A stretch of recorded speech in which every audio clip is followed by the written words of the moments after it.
Hello बच्चों, हमने पिछली क्लास में पढ़ा था पीरियोडिक क्लासिफिकेशन ऑफ एलिमेंट, जो हमारा खत्म हो गया था।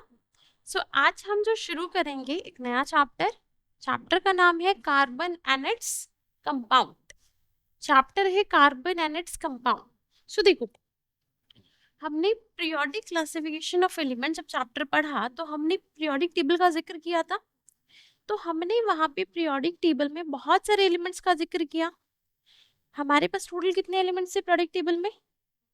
118 एलिमेंट्स। ठीक है, अब तुम्हें एक बात बताओ, कार्बन एंड इट्स कंपाउंड, जो हमारी पूरी ऑर्गेनिक केमिस्ट्री होती है ना, हमारी केमिस्ट्री की कितनी ब्रांच है जो हम पढ़ते हैं? 3, ऑर्गेनिक, इनऑर्गेनिक और फिजिकल केमिस्ट्री।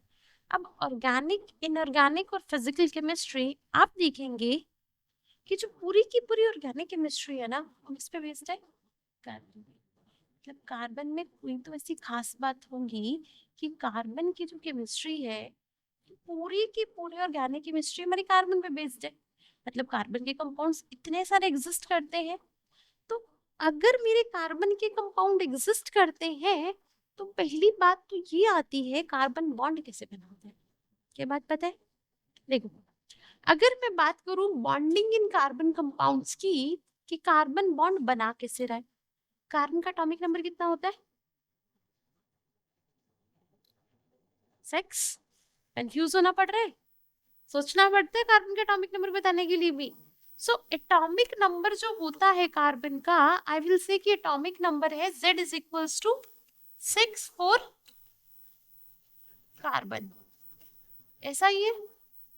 अगर कार्बन का एटॉमिक नंबर 6 है, तो अगर मैं कार्बन की इलेक्ट्रॉनिक कॉन्फ़िगरेशन लिखूं तो कार्बन की इलेक्ट्रॉनिक कॉन्फ़िगरेशन क्या होती है? 1s2, 2s कहाँ गया बीच में से? हाँ बताओ बताओ, कॉन्फ़िगरेशन क्या होती है? 1s2, 2s2, 2p, कितना?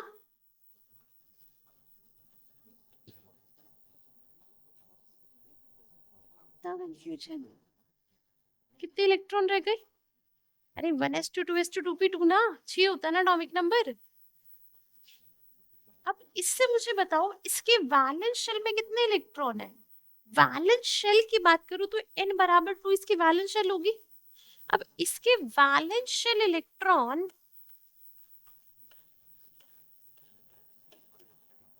है 4, है ना? कार्बन में 4 वैलेंस इलेक्ट्रॉन है। अगर इसमें 4 वैलेंस इलेक्ट्रॉन है तो बॉन्ड कैसे बनाए? तुमने 2 तरह के बॉन्ड पढ़े, कौन कौन से? तुमने पढ़ा होगा बॉन्ड में कि बॉन्ड हमारे 2 तरह के, एक होता है आयनिक बॉन्ड, मैंने भी बताया था ionic bond complete transfer of electron से बनता है। एंड जो दूसरा बॉन्ड होता है वो होता है कोवलेंट बॉन्ड। कोवलेंट बॉन्ड जो होता है वो म्यूचुअल शेयरिंग ऑफ इलेक्ट्रॉन से बनता है। ये बात पता है? अब देखो, अगर मैं बोलूं इस कार्बन इसके वैलेंस शेल में 4 इलेक्ट्रॉन है, और हमने एक बात सीखी है कि कोई भी एटम स्टेबल कब होता है? जब उसके वैलेंस शेल में 8 इलेक्ट्रॉन हो जाए। कि कोई भी atom stable, for stability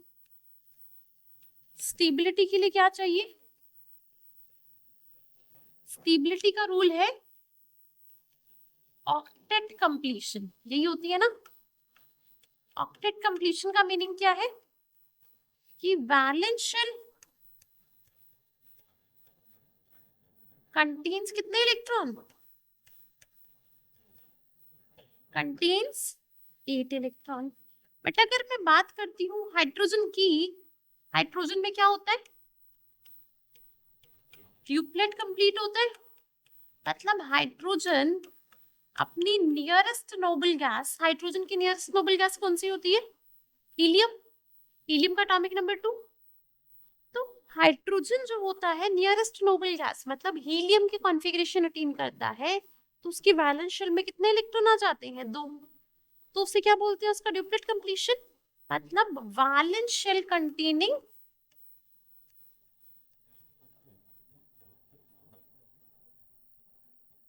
2 electron, ऐसा ही। मतलब स्टेबिलिटी पाने के लिए या तो कोई एटम ऑक्टेट कंप्लीट कर ले या कोई अपना ड्यूप्लेट कंप्लीट कर ले, आ जाएगी उसमें स्टेबिलिटी। अब जब मैं कार्बन को देखूं, मैंने अगर कार्बन को देखा तो कार्बन क्या कहता है? कार्बन कहता है मैं 2 केसेस में जा सकता हूं। मतलब कार्बन एक तो काम करे कि 4 इलेक्ट्रॉन गेन कर ले। अगर वो 4 इलेक्ट्रॉन गेन कर लेता है तो क्या होगा? C4 माइनस बन जाएगा। मतलब कार्बन अगर 4 इलेक्ट्रॉन गेन कर लेता है C4 माइनस, और नियरेस्ट नोबल गैस कौन सी होगी? नियोन। मतलब कॉन्फ़िगरेशन हो जाएगी 1s2 2s2 2p6, ये हो जाएगी। मतलब यहाँ पे उसने 4 इलेक्ट्रॉन गेन कर लिए। अब इस 4 इलेक्ट्रॉन को गेन करने के बाद इसमें नंबर ऑफ इलेक्ट्रॉन कितने हो गए C4 माइनस में? पहले इसके पास 6 इलेक्ट्रॉन थे ना, कार्बन के पास एटॉमिक नंबर 6। मतलब अगर मैं यहाँ लिखना चाहूं तो नंबर ऑफ इलेक्ट्रॉन कितने थे? 6। नंबर ऑफ प्रोटॉन कितने थे? एटॉमिक नंबर जितने होते हैं ना इलेक्ट्रॉन प्रोटॉन न्यूट्रल एटम में। बट जब ये C4 माइनस बन गया तो इसके पास नंबर ऑफ इलेक्ट्रॉन कितने हो गए? 10। नंबर ऑफ इलेक्ट्रॉन हो गई 10, और नंबर ऑफ प्रोटॉन कितने हैं अभी भी? वो तो नहीं बदले, वो तो एटॉमिक नंबर जितने ही है 6 ही है। पर एक चीज बताओ, क्या ये 6 प्रोटॉन इन 10 इलेक्ट्रॉन को होल्ड कर पाएंगे? नहीं, फोर्स ऑफ अट्रैक्शन सही नहीं रहेगी। वो इलेक्ट्रोस्टैटिक फोर्स ऑफ अट्रैक्शन जो है वो बैलेंस बिगड़ जाएगा। तो ये C4 माइनस तो नहीं बना सकता। अगर मैं कहूं ये कार्बन क्या करे, ये 4 इलेक्ट्रॉन लूज कर दे, पर 4 इलेक्ट्रॉन को लूज करने के लिए उसे एनर्जी कितनी चाहिए? बहुत ज्यादा अमाउंट ऑफ एनर्जी। क्या वो पॉसिबल है प्रैक्टिकली उतनी एनर्जी देना? नहीं। कि C4 प्लस बनाने के लिए कॉन्फ़िगरेशन हो जाएगी इसकी 1s2, स्टेबिलिटी तो आ जाएगी, पर needs high amount of energy, तो वो प्रैक्टिकली पॉसिबल नहीं है। ये प्रैक्टिकली पॉसिबल नहीं है ये दोनों बातें। तो कार्बन क्या करता है? ना तो वो C4 माइनस बना रहा, ना ही वो C4 प्लस बना रहा, तो कुछ तो करेगा बॉन्ड करने के लिए। अगर वो C4 माइनस और C4 प्लस बना के किसी दूसरे आयन से जुड़ता तो वो कैसा बॉन्ड बना लेता? Ionic bond. कार्बन तो ऐसा कर ही नहीं रहा। तो कार्बन करता क्या है? कार्बन करता है म्यूचुअल शेयरिंग किसी दूसरे एटम के साथ। शेयरिंग के बाद क्या कर लेता है ये? बॉन्ड। तो बॉन्डिंग जो है कार्बन कंपाउंड में वो कैसी होती है? ये कोवलेंट बॉन्डिंग होती है।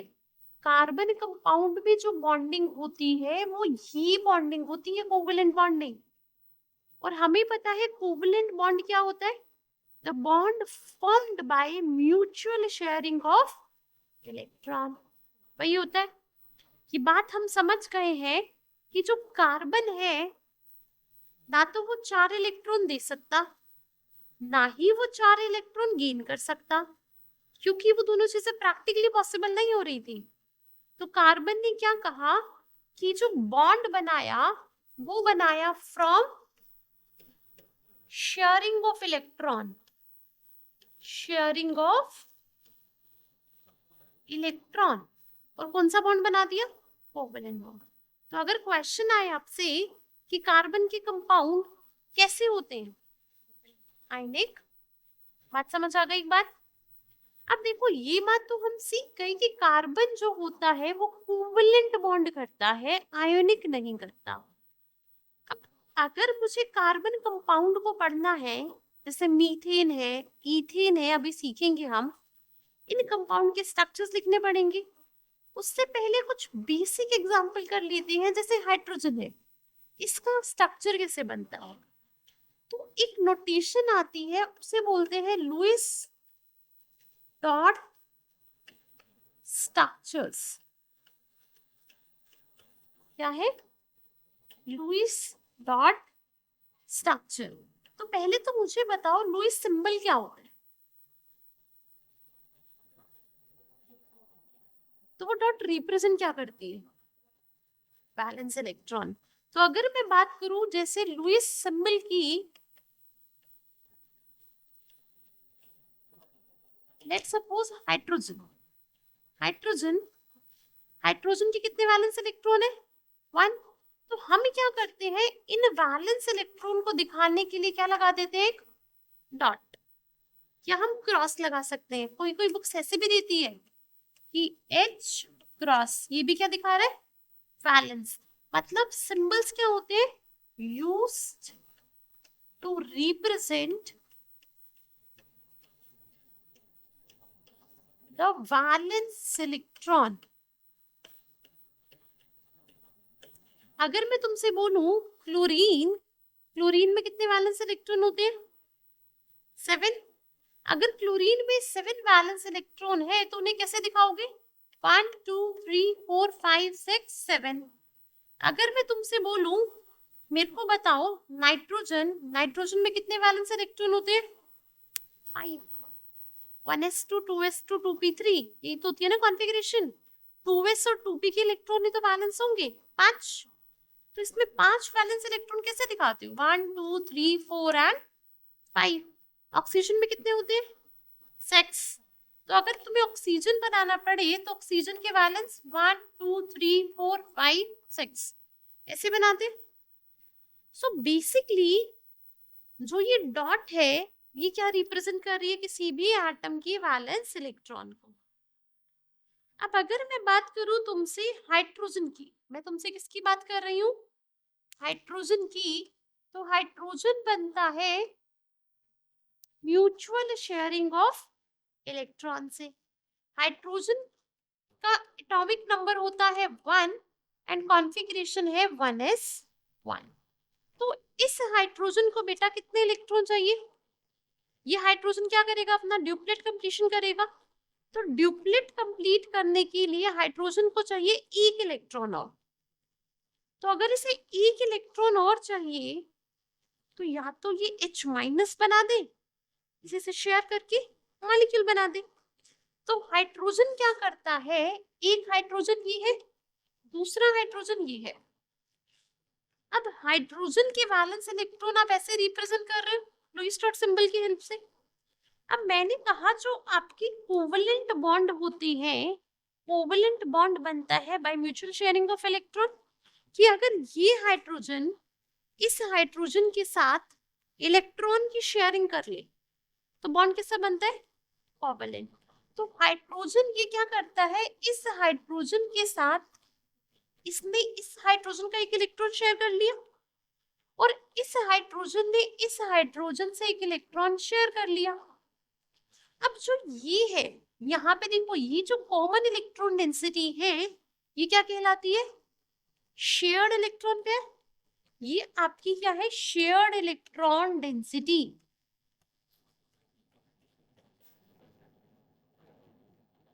ये इलेक्ट्रॉन डेंसिटी आपकी है शेयर्ड इलेक्ट्रॉन डेंसिटी।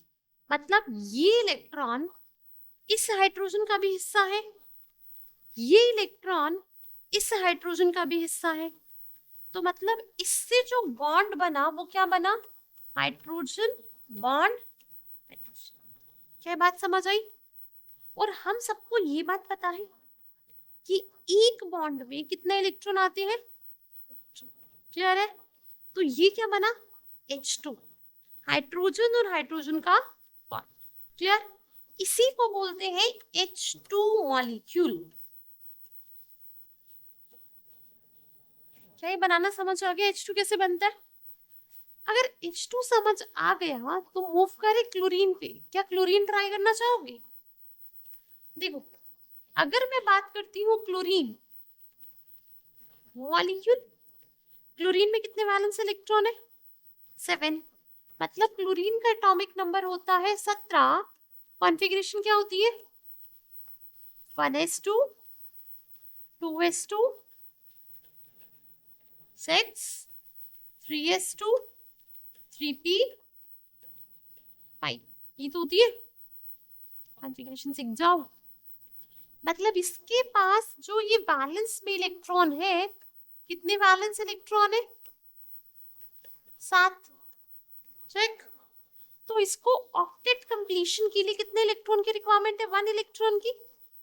मतलब इस क्लोरीन को अपना ऑक्टेट कंप्लीट करने के लिए एक इलेक्ट्रॉन और चाहिए। तो ये क्या करता है, यहाँ पर एक क्लोरीन है, इसके पास अगर मैं वैलेंस इलेक्ट्रॉन को ऐसे दिखाऊं 1 2 3 4 5 6 7, ये 7 वैलेंस इलेक्ट्रॉन इस क्लोरीन की। अब यहाँ पे ये देखो, यहाँ पे ये दूसरा क्लोरीन है जिसके पास, इसको ऐसे लिख लेते हैं 1 2 3 4 5 6 7, लिख दिए दोनों के साथ साथ वैलेंस इलेक्ट्रॉन। इसको कितने चाहिए? 1। इसको कितना चाहिए? 1। तो ये क्या करते हैं, दोनों म्यूचुअली शेयर कर लेते हैं। इसने कहा कि तुम मुझे एक इलेक्ट्रॉन शेयर करा लो, और इसने इससे एक इलेक्ट्रॉन शेयर कर लिया। इससे क्या हुआ, ये क्या कहलाएगी आपकी? Shared electron pair. ये शेयर्ड इलेक्ट्रॉन पेयर है, ये शेयर्ड इलेक्ट्रॉन डेंसिटी है। इसी शेयर्ड इलेक्ट्रॉन डेंसिटी से क्या बना? बॉन्ड बन गया। मतलब ये एक बॉन्ड बन गया। तो इसे कैसे लिख सकते हैं? Chlorine bond chlorine.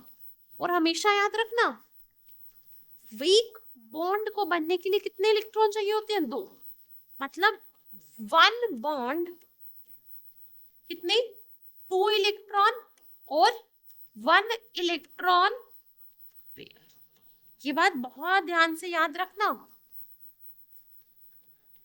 कि एक बॉन्ड में 2 इलेक्ट्रॉन होते हैं और एक इलेक्ट्रॉन का पेयर एग्जिस्ट करता है।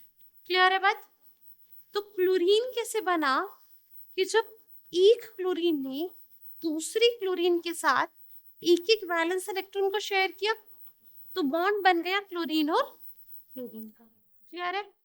अगर मैं तुमसे बोलूं ये वाला मॉलिक्यूल बनाओ HCl, हाइड्रोजन क्लोराइड क्या होता है? HCl बनाओ। ट्राई करो ना एक बार, HCl ट्राई कीजिए एंड बना के देखिए HCl कैसे बनेगा।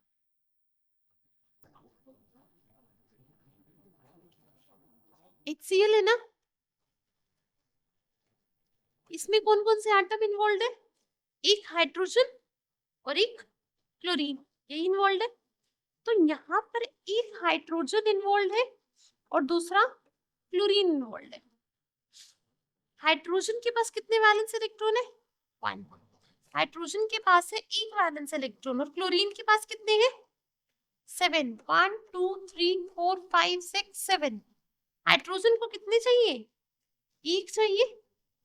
ड्यूप्लेट कंप्लीशन करने के लिए हाइड्रोजन को एक इलेक्ट्रॉन की रिक्वायरमेंट है। क्लोरीन को अपना ऑक्टेट कंप्लीट करने के लिए कितने इलेक्ट्रॉन चाहिए?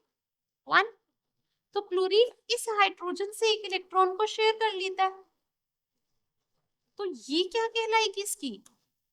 Shared electron density. और इससे क्या बना? हाइड्रोजन और क्लोरीन के बीच में एक बॉन्ड बन गया।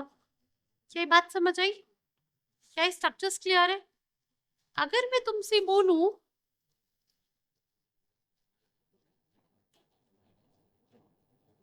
F2 का स्ट्रक्चर बनाओ, क्या बना देंगे? ट्राई करना चाहेंगे? क्या बनेगा F2 का? कितने इलेक्ट्रॉन शेयर होंगे फ्लोरीन और क्लोरीन में? एक। कैसे?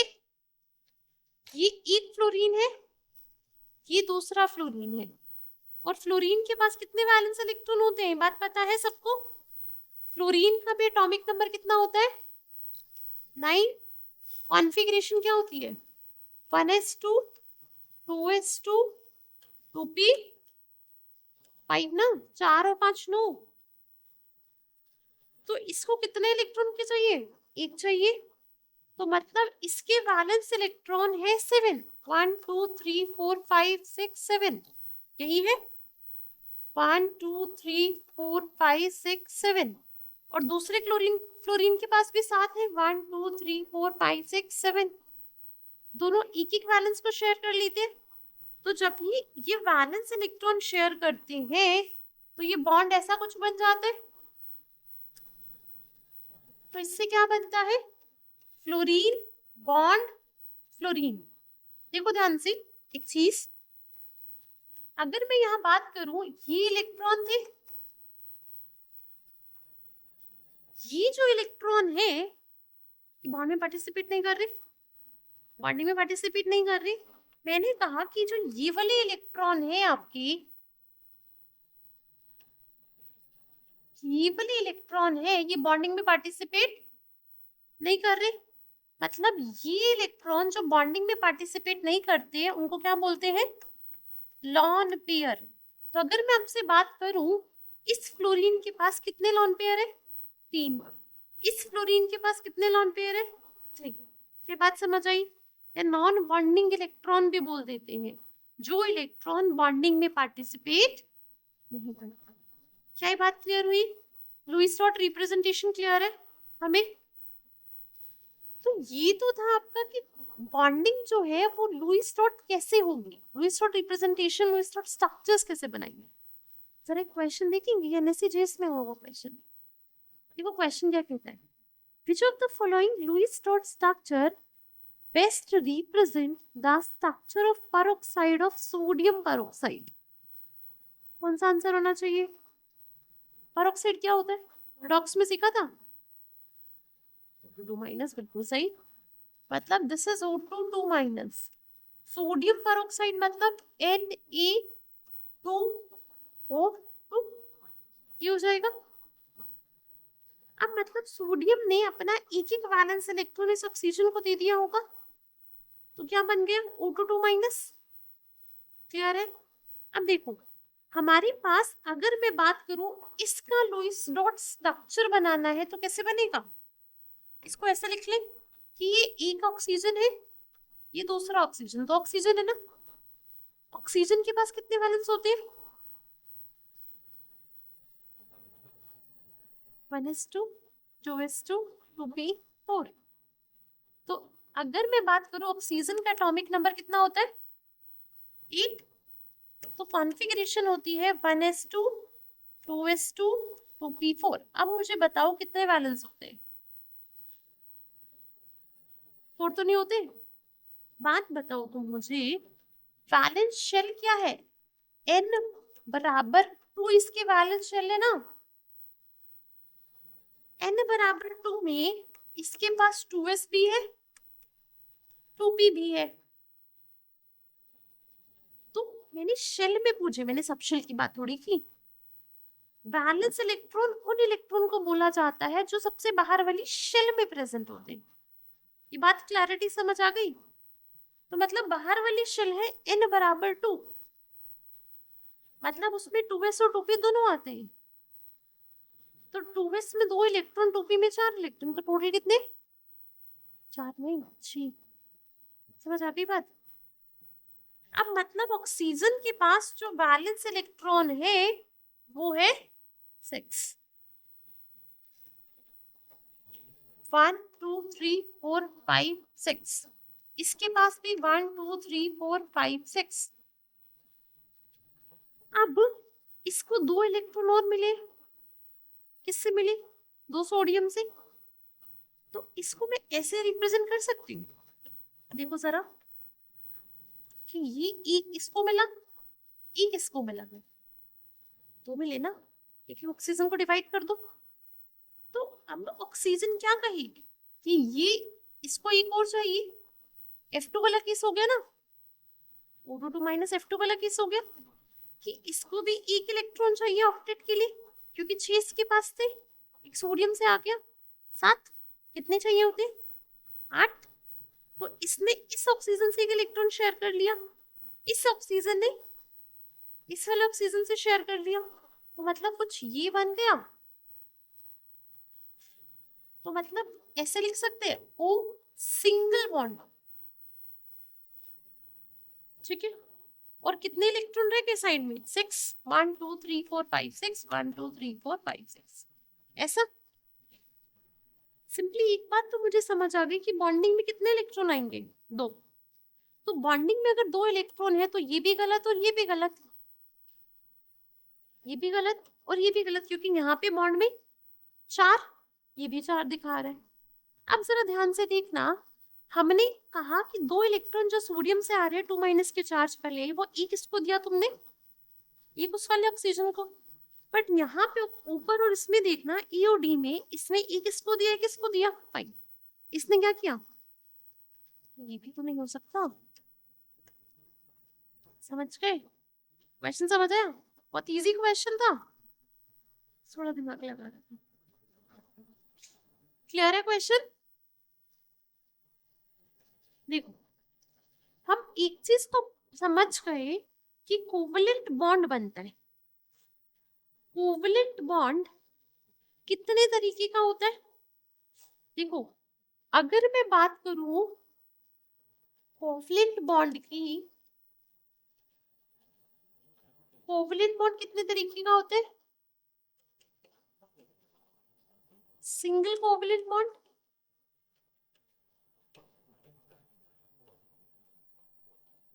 एक होता है हमारा डबल कोवलेंट बॉन्ड,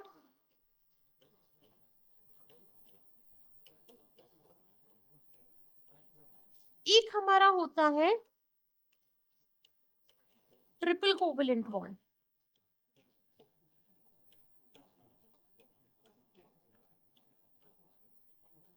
अगर मैं सिंगल कोवलेंट बॉन्ड की बात करूं तो कितने इलेक्ट्रॉन की शेयरिंग होती है? टोटल 2 इलेक्ट्रॉन होते हैं बॉन्ड में, तो मतलब 2 इलेक्ट्रॉन्स और 1 इलेक्ट्रॉन पेयर।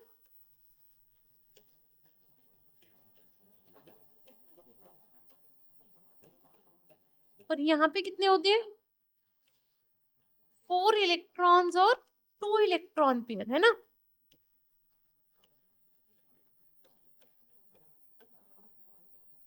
और वहां पे होते हैं 6 इलेक्ट्रॉन या 3 इलेक्ट्रॉन पेयर।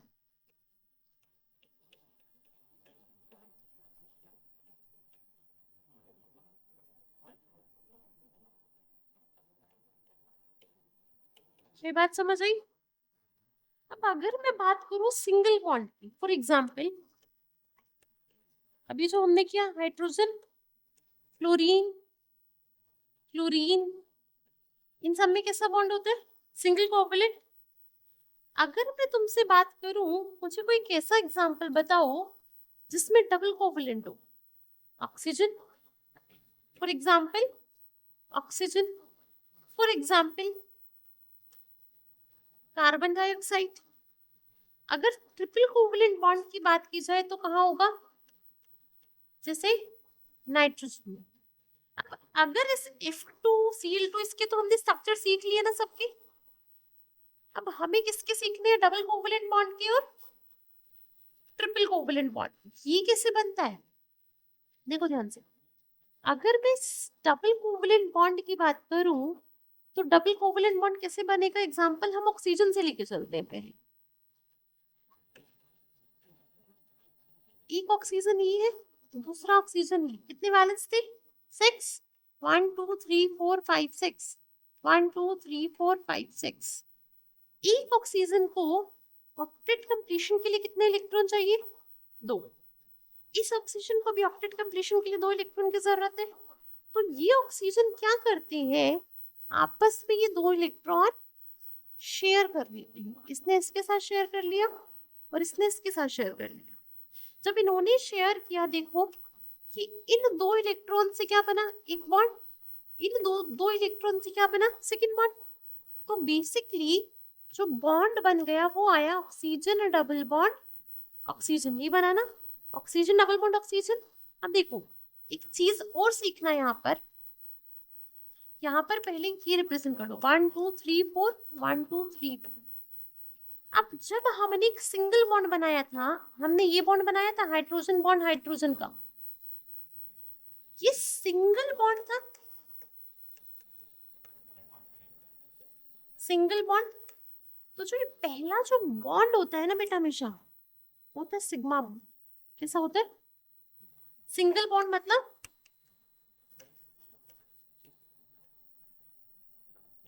Sigma bond. अगर मैं तुमसे बोलूं हाइड्रोजन और हाइड्रोजन के बीच में कितने सिग्मा बॉन्ड है? एक। अब जब ये डबल बॉन्ड बनता है, डबल बॉन्ड बनता है, दिस इज एक सिग्मा और एक पाई। क्या कहा मैंने? वन डबल बॉन्ड, एक डबल बॉन्ड में क्या क्या प्रेजेंट है? एक सिग्मा बॉन्ड प्लस एक पाई बॉन्ड। क्या बात समझ आई? अगर मैं तुमसे बोलूं लेट्स सपोज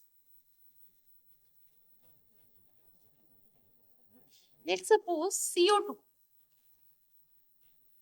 क्या हम CO2 का लुईस रॉड स्ट्रक्चर ड्रॉ कर सकते हैं? करो। बीच में क्या लेना है? कार्बन, यहाँ ऑक्सीजन और यहाँ भी ऑक्सीजन। कार्बन के पास कितने वैलेंस इलेक्ट्रॉन होते हैं? 4, 1 2 3 4। ऑक्सीजन के पास 6 होते हैं ना? 4 नहीं होते, 1 2 3 4 5 6। कार्बन के पास 4 वैलेंस इलेक्ट्रॉन कितने चाहिए उसे? 4 चाहिए। तो ये दो इस ऑक्सीजन से शेयर कर ले, दो इस ऑक्सीजन से। अब अगर जब ये शेयरिंग होती है तो ये शेयर बन जाता है, एक ये वाला बन जाता है, और कार्बन ने दो दो इलेक्ट्रॉन ऑक्सीजन से शेयर कर लिए, ऐसा होगा। तो इससे जो स्ट्रक्चर बनेगा वो क्या बनेगा? Carbon double bond oxygen, double bond oxygen. तो यहाँ कितने इलेक्ट्रॉन? 1 2 3 4, 1 2 3 4। क्या कोई ऑक्सीजन की किसी कार्बन के पास क्या कोई लॉन पेयर है? कार्बन के पास नहीं। सेंट्रल एटम पे लॉन पेयर 0, ऑक्सीजन पे 2। अब मुझे बताओ इस पूरे कार्बन डाइऑक्साइड में कितने सिग्मा बॉन्ड है? 2। और पाई बॉन्ड? ये बात क्लियर है? क्लियर है? मतलब ये क्या है? Double bond. और ये भी क्या है? एक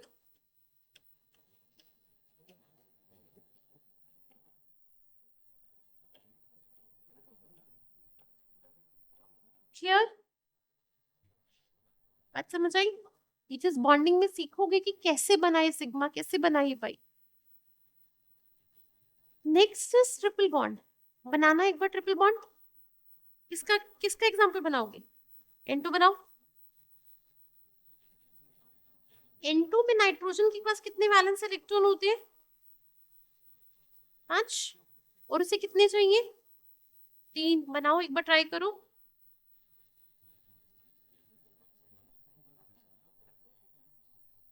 नाइट्रोजन को चाहिए 3 वैलेंस इलेक्ट्रॉन। अगर नाइट्रोजन को चाहिए 3 वैलेंस इलेक्ट्रॉन तो हम कुछ ऐसा स्ट्रक्चर बना सकते हैं, नाइट्रोजन और यहाँ पर भी नाइट्रोजन, है ना? अब इस नाइट्रोजन के पास है 5 वैलेंस, 1 2 3 4 5। इस नाइट्रोजन के पास भी है 5 वैलेंस, ठीक ऐसा ही। अब इसके पास 5, इसके पास 5, तो इन्हें 3 3 चाहिए, दोनों के 3 3 शेयर कर ले। तो जब ये शेयरिंग करेगा तो क्या बनेगा? ऐसा।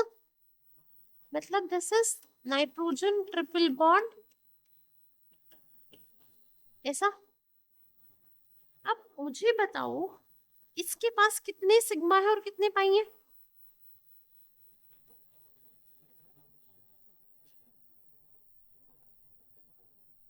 Very good. एक सिग्मा और देखो रीजन क्या भी होता है, देखो 2p ऑर्बिटल पता है? 2p में हमारे पास 2p सबशेल में 2p z होती है, 2p x होती है और 2p y होती है।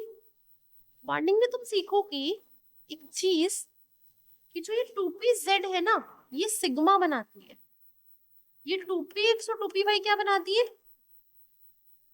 समझ गए? पहला बॉन्ड हमेशा क्या बनता है? सिग्मा। मतलब एक सिग्मा, फिर डबल बनाने के लिए दूसरा क्या आएगा? ट्रिपल बनाने के लिए फिर तीसरा क्या आएगा? समझ गए? ये कंफ्यूजन समझ आया? ये बात समझ आई? ये ट्रिपल बॉन्ड कैसे बना? तो ये तो बेसिकली हो गए हमारे 3 तरह के कोवलेंट बॉन्ड। ये single covalent, double covalent and triple covalent. Clear है? अब आगे जब हम मूव करते हैं तो देखो हमें जो पढ़ना है मेनली वो पढ़ना है क्लासिफिकेशन ऑफ ऑर्गेनिक कंपाउंड्स। अब ऑर्गेनिक कंपाउंड्स के बारे में अगर हम पढ़ रहे हैं तो ऑर्गेनिक कंपाउंड कितने तरह के होते हैं? दो तरह के। कौन कौन से? ओपन चेन और क्लोज्ड। मतलब एक होता है ओपन चेन कंपाउंड, मतलब यहाँ पे ओपन चेन होगी, कार्बन की कैसी चेन? ओपन चेन, मतलब कार्बन ऐसे जुड़ा है ओपन चेन में, ठीक है। अगर मैं बोलूं क्लोज्ड चेन, क्लोज्ड चेन का मीनिंग क्या है? ये चेन जो है कार्बन की, उसने क्लोज कर दी। किस फॉर्म में क्लोज की होगी? रिंग बन गया होगा। फॉर एग्जाम्पल मैं कहूँ कुछ ऐसा है कि कार्बन की जो चेन थी मैंने ये रिंग बना के क्लोज कर दी, तो ये क्लोज चेन कहलाएगी। कार्बन की वैलेंसी कितनी होती है? 4 की। कार्बन टेट्रावेलेंट होता है ना, याद रखना कि कार्बन इज टेट्रावेलेंट। 4 बॉन्ड बनाते हैं कार्बन, टेट्रावेलेंट। अब फॉर एग्जाम्पल ऐसे ना क्लोज करके मैंने ऐसे क्लोज कर दी, इसका मीनिंग क्या है? इसको ऐसे भी लिख सकते हैं, कार्बन कार्बन कार्बन, यहाँ हाइड्रोजन, यहाँ हाइड्रोजन, यहाँ हाइड्रोजन, यहाँ हाइड्रोजन, यहाँ हाइड्रोजन, यहाँ हाइड्रोजन, यहाँ हाइड्रोजन, और यहाँ लिख दो स्पेस बचाने के लिए, ठीक है। मतलब मैंने जब इसको रिंग में बंद कर दिया तो वो क्लोज चेन कहलाएगा। या फॉर एग्जाम्पल 6 मेंबर की एक रिंग बन जाएगी, या 5 मेंबर की रिंग बन जाएगी। और ध्यान से देखना, मैंने इस फॉर्म को इस फॉर्म में रिप्रेजेंट किया है। ये क्या है? Basically bond line structure. मतलब हर एक जो ये डॉट है ये रिप्रेजेंट क्या कर रहा है? कार्बन। ये रिप्रेजेंट कर रहा है कार्बन। मैं तुम्हें ये बहुत डिटेल में सिखाएंगे कि ये रिप्रेजेंट कर रहा है हर एक एंड कार्बन को। और जहां पर वैलेंसी नहीं दिखाई गई मतलब वहां क्या लगा देनी है?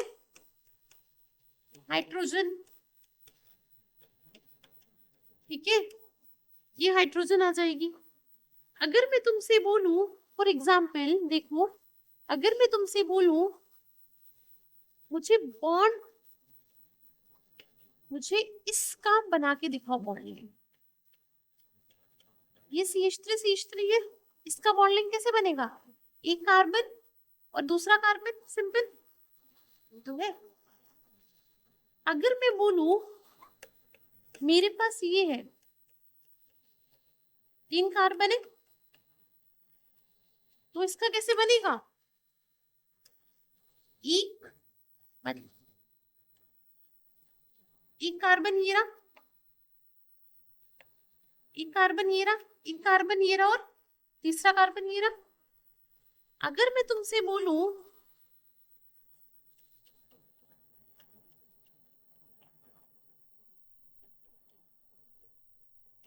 इसका कैसे बनेगा?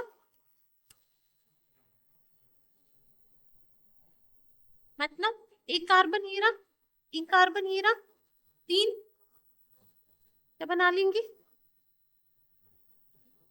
ये सब कहलाते हैं बॉन्ड लाइन स्ट्रक्चर्स। कहीं पर ऐसा ना देखिए ऐसा लिखा है तो मतलब वो वही स्ट्रक्चर है, ठीक है। अब क्लोज चेन भी 2 तरह की होती है। कौन कौन सी? एक एरिसाइक्लिक और एक एरोमेटिक। अगर मैं बात करती हूँ तुमसे, ये देखो जरा, जो अभी हमने बात की थी इस मॉलिक्यूल की, कि क्या था? इसको अगर बनाना चाहो तो कुछ ये था, यही था। और हर एक की वैलेंसी कंप्लीट करने के लिए क्या लगाते थे? हाइड्रोजन।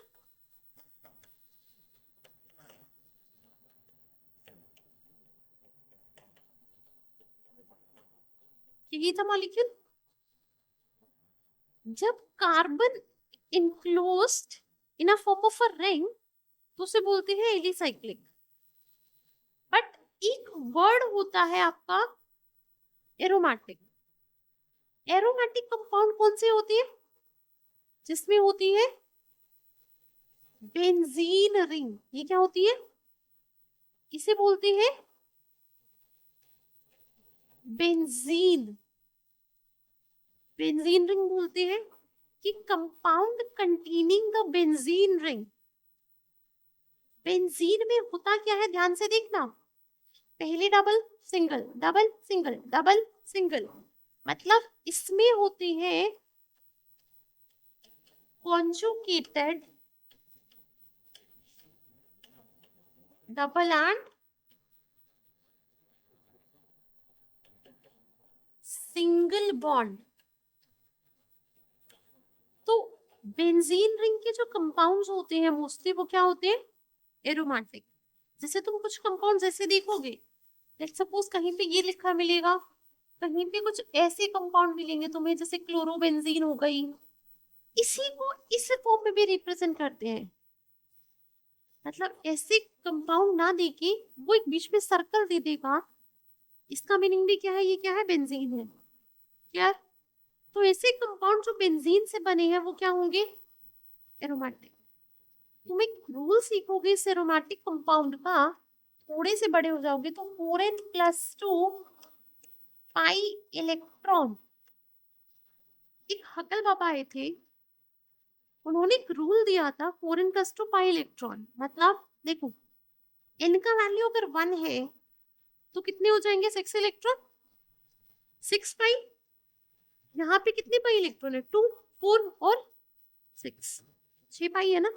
ये दो बॉन्ड, एक पाई एक सिग्मा, तो एक पाई बॉन्ड में 2 इलेक्ट्रॉन, दूसरे में 2, इसमें 2, मतलब 6 पाई इलेक्ट्रॉन अगर है तो वो किसको फॉलो करेगा, एरोमेटिक कंपाउंड्स।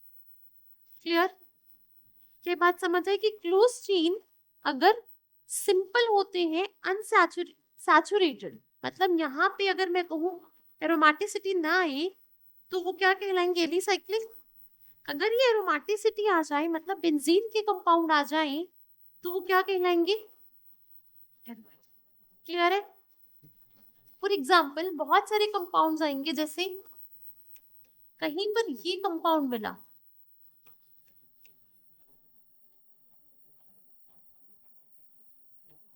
ये क्या होता है, इसको बोलते हैं, सुना है कंपाउंड नैप्थलीन।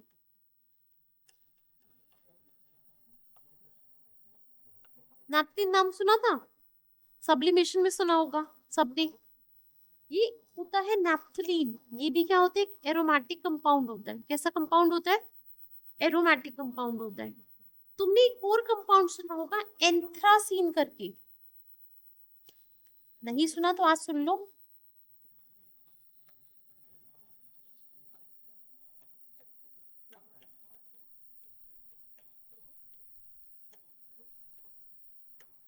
ये भी क्या होता है बेटा, एरोमेटिक। ध्यान से देखो, मैंने क्या एक रूल लिखा है यहाँ, 4n+2 पाई इलेक्ट्रॉन। अब इसमें जरा गिनना, नैप्थलीन में कितने पाई इलेक्ट्रॉन है, 5 तो बॉन्ड है ना, इलेक्ट्रॉन कितने हुए, 10 हो गए। अगर यहाँ पर n बराबर 2 हो तो कितने आ जाएंगे, 10 आ गए। एंथ्रासीन में गिनना कितने इलेक्ट्रॉन हुए, पाई इलेक्ट्रॉन 14, n बराबर, समझ गए। ये सारे कंपाउंड किसको फॉलो कर रहे हैं, उस रूल को। इस 4n+2 पाई इलेक्ट्रॉन रूल को अगर फॉलो कर रहा है कोई कंपाउंड तो उसे क्या बोलते हैं, बात क्लियर है।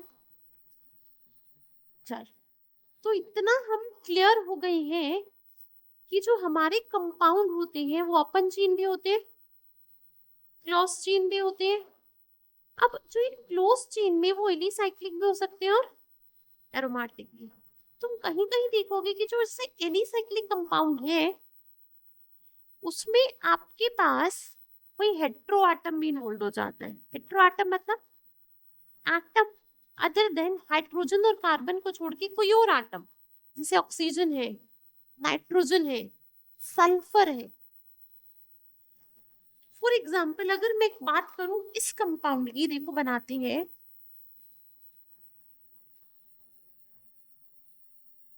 जी ये कैसे बना होगा, अगर मैं बात करूं इसकी, साइक्लोपेंटीन की रिंग है, ये तो मेरी साइक्लोपेंटेन की रिंग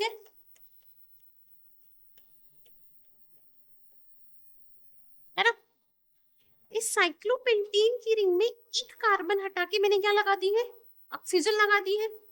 तो इसको बोलते हैं टेट्रा, क्या बोलते हैं, टेट्राहाइड्रोफ्यूरैन। क्या बोलते हैं, टेट्राहाइड्रोफ्यूरैन। इस कंपाउंड का अपना ही नाम होता है टेट्राहाइड्रोफ्यूरैन। ये कंपाउंड भी कैसा है बेटा, ये बात समझ आई।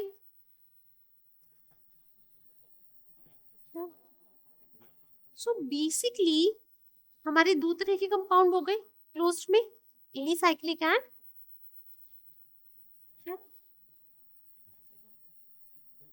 अब देखो आगे। अब सिर्फ ओपन चेन कंपाउंड को थोड़ा डिटेल में स्टडी करें। एक बात तो समझ आ गई, ओपन चेन मतलब चेन ओपन है, क्लोज नहीं है, कहीं भी रिंग नहीं बनेंगे। अगर मैं बात करूं ओपन चेन कंपाउंड की, तो कार्बन जो आपस में जुड़े हैं वो कैसे जुड़े होंगे, ये तो लंबी लंबी चेन होगी, स्ट्रेट चेन होगी, या कहीं पे ब्रांचिंग भी आ गई होगी। मतलब मैं कहूँ दो तरह की चेन पॉसिबल है, straight chain without branching,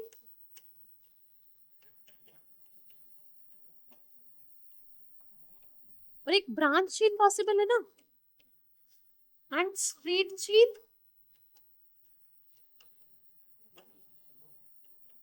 with branch.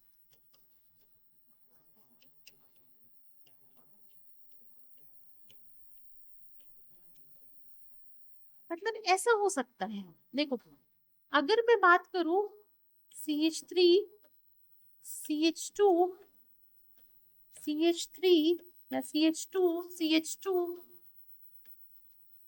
ये स्ट्रेट है चेन, ये सीधी चल रही है चेन, स्ट्रेट है। बट अगर मैं ऐसे लिखूं कार्बन कार्बन कार्बन कार्बन,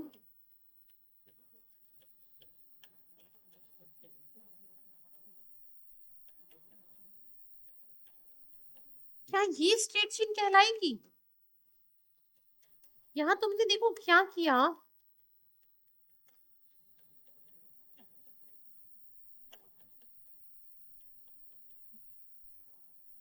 तुम्हारे पास एक चेन ये है स्ट्रेट,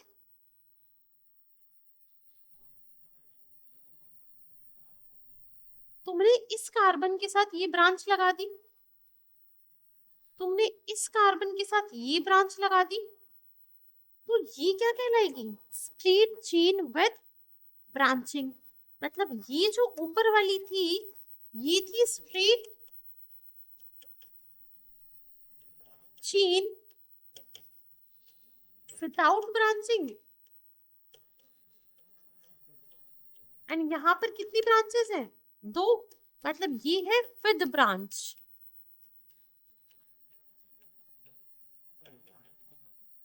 ये चेन है विद ब्रांचिंग की, बात समझ आई।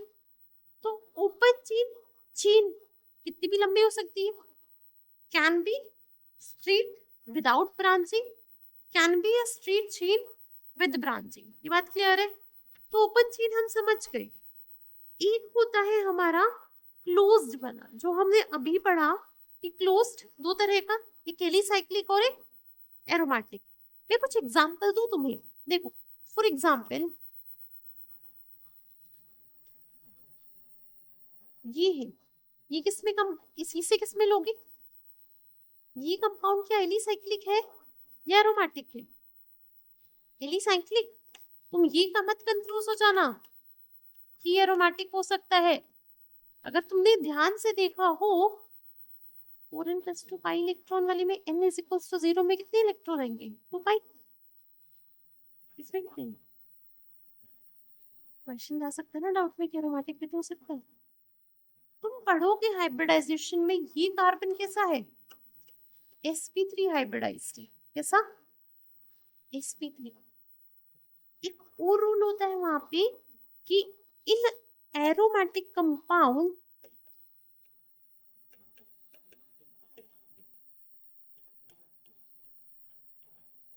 all the carbon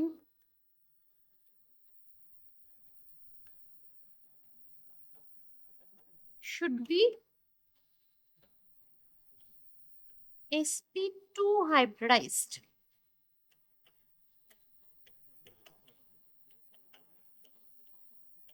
ठीक है, मतलब अगर मैं बात करूं इस कार्बन की, कितने बॉन्ड बनाए इसने?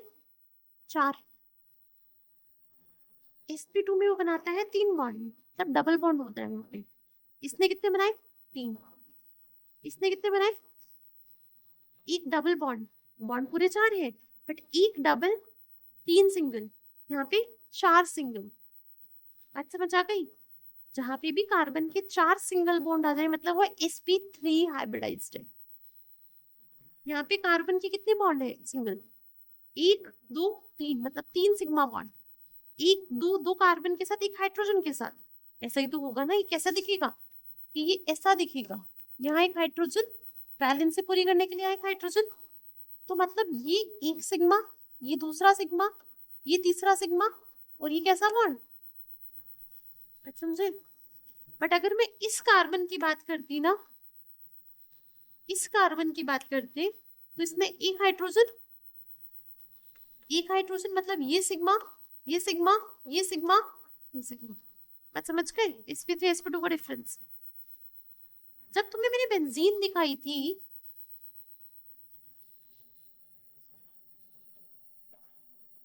ये कार्बन कितने मोड बना रहा है?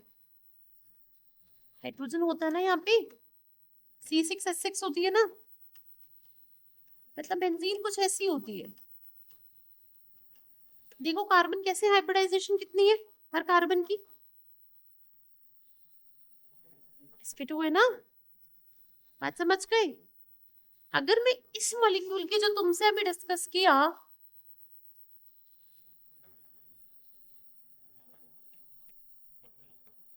नेपथलीन, हर एक कार्बन की हाइब्रिडाइजेशन क्या है? sp2। अगर मैं बात करूं किसी भी कार्बन को उठा लो, जैसे यही उठा लो, इस कार्बन को जब आप उठाओगे, 1 2 3 सिग्मा, एक पाई। इस कार्बन को उठाओ, 1 2, एक हाइड्रोजन के साथ सिग्मा, एक पाई। यहाँ पर भी हाइड्रोजन, यहाँ, क्या इस कार्बन पे हाइड्रोजन आएगी? नहीं ना। बात समझ गए मेरी?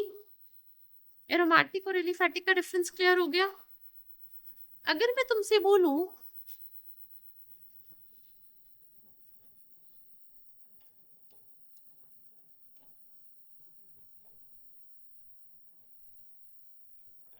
क्या ये मॉलिक्यूल एरोमेटिक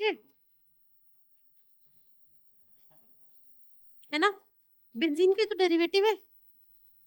यहाँ से बस हाइड्रोजन हटा के मैंने OH लगा दिया। क्लियर? अगर मैं तुमसे बोलूं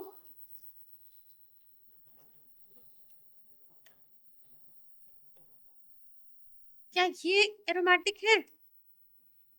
हाँ, इसको बोलते हैं एनिलीन। क्या बोलते हैं? इसको बोलते हैं फिनोल। बात समझ गए? कोई दिक्कत? तो एलिफैटिक और ये एरोमेटिक, तो I think we are clear with this. Clear? अगर मैं तुमसे कहूं, लेट्स सपोज एक और एग्जांपल लो,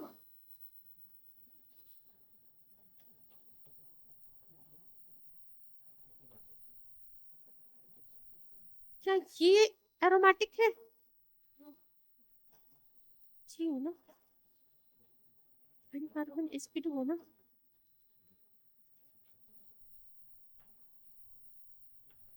इसको बोलते हैं पायरिडीन।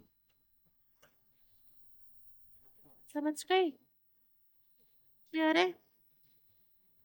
क्या कर लूंगी अगर तुमसे क्वेश्चंस आएंगे?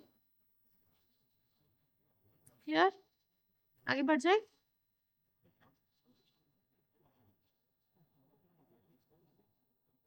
सो अभी हमने कंपाउंड्स पढ़े जिसमें कार्बन भी था, हाइड्रोजन भी थी, एंड एक दो हेट्रो एटम, जैसे अभी पैराडीन पढ़ा।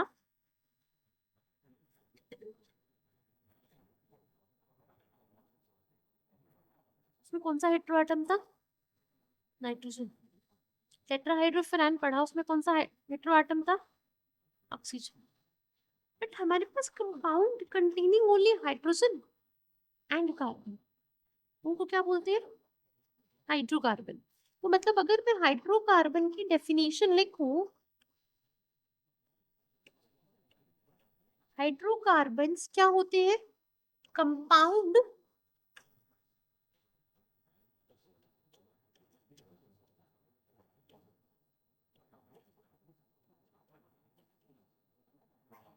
ओनली बॉन्ड बिटवीन, किसके बीच में होता है? कार्बन एंड, कार्बन और हाइड्रोजन का कोई भी कंपाउंड हो तो क्या बोलोगे? ये हाइड्रोकार्बन। अब अगर मैं बात करूं क्लासिफिकेशन कि ये हाइड्रोकार्बन है बेटा, हाइड्रोकार्बन कितने तरीके का होता है? सैचुरेटेड और अनसैचुरेटेड। मतलब सैचुरेटेड एंड एक होता है आपका अनसैचुरेटेड। अनसैचुरेटेड क्या होता है वो देखते हैं।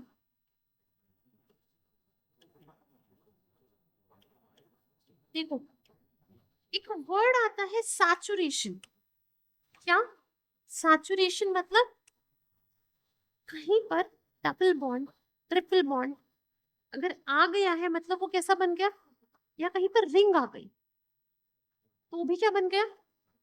अनसैचुरेटेड। याद रखना, डबल, ट्रिपल या रिंग का आना क्या बना रहा है? वहां पे अनसैचुरेशन ला रहा है। क्या ला रहा है? अनसैचुरेशन। इसको लिख लेना यहाँ पे। तुम ये लोग बच्चे कंफ्यूज कर देते हैं। डबल बॉन्ड का आना, ट्रिपल बॉन्ड का आना, या इन सब से क्या बनता है? अनसैचुरेशन। अब देखो, सैचुरेटेड में जो हमें पढ़ना है वो क्या पढ़ना है? एल्कीन्स। सैचुरेटेड क्या होते हैं? एल्कीन्स। और अनसैचुरेटेड क्या होते हैं बेटा?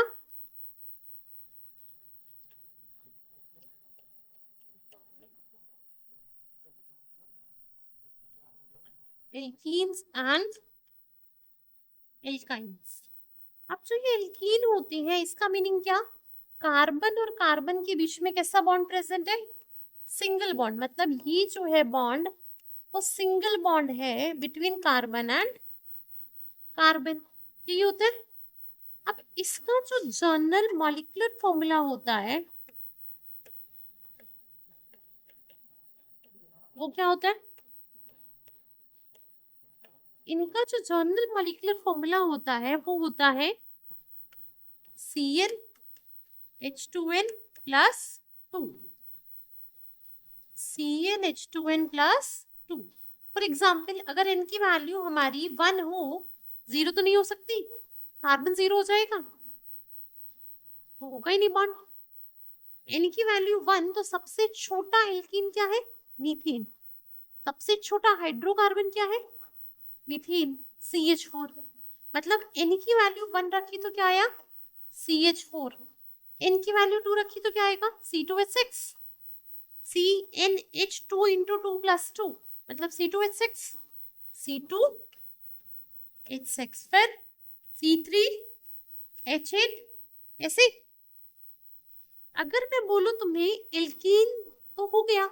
एल्कीन और एल्काइंस के बारे में, एल्कीन्स में क्या होता है? कार्बन और कार्बन में प्रेजेंट होती है डबल बॉन्ड और इसका मॉलिक्यूलर फॉर्मूला क्या होता है? CnH2n होता है ना।